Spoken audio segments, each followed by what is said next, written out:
ये लेस बनाने के लिए मैं सिल्क क्रोशे थ्रेड यूज़ करूँगी और 0.95 mm का स्टील क्रोशे हुक मैंने यूज़ किया है। आप 1 mm का भी यूज़ कर सकते हैं।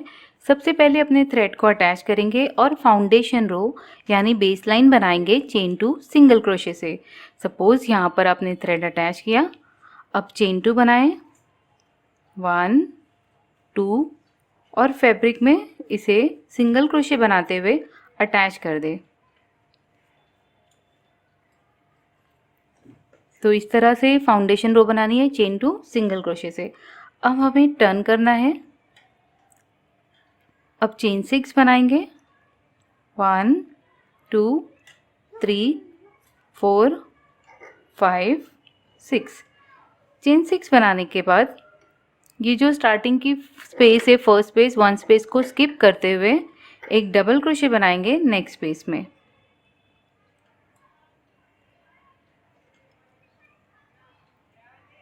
इस तरह से डबल क्रोशे बनाने के बाद हमें चेन 4 पिकॉट 3 टाइम्स बनाना है।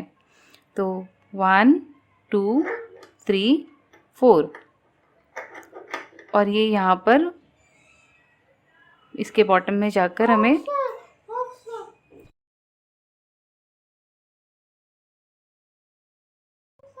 इस तरह से पिकॉट बनाना है। चेन 1 2 3 4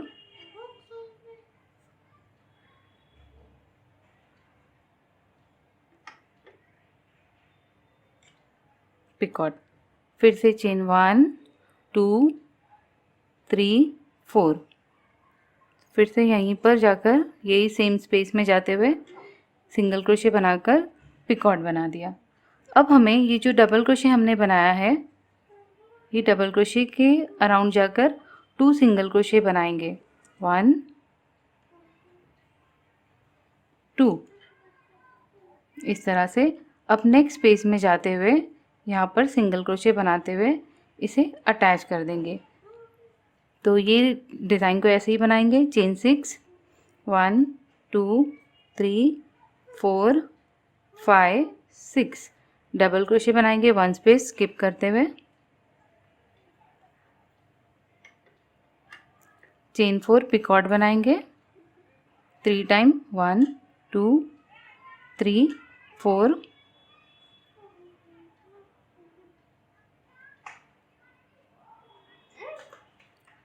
1 2 3 4 सेम स्पेस में जाकर सिंगल क्रोशे, फिर से चेन 1 2 3 4 सेम स्पेस में जाकर सिंगल क्रोशे। अब ये जो डबल क्रोशे है इसके अराउंड में जाकर 2 सिंगल क्रोशे और नेक्स्ट स्पेस में सिंगल क्रोशे बनाते हुए इसे अटैच कर देंगे।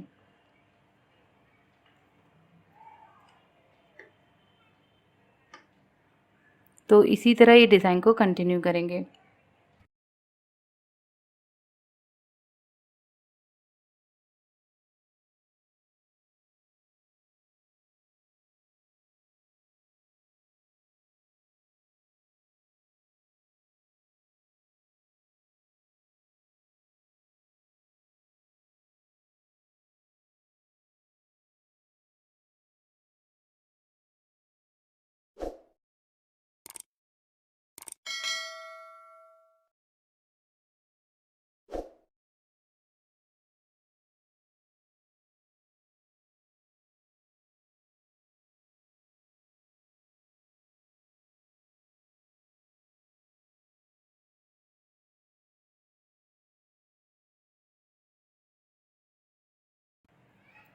तो इस तरह से ये इजी और ब्यूटीफुल डिज़ाइन को कंप्लीट करेंगे।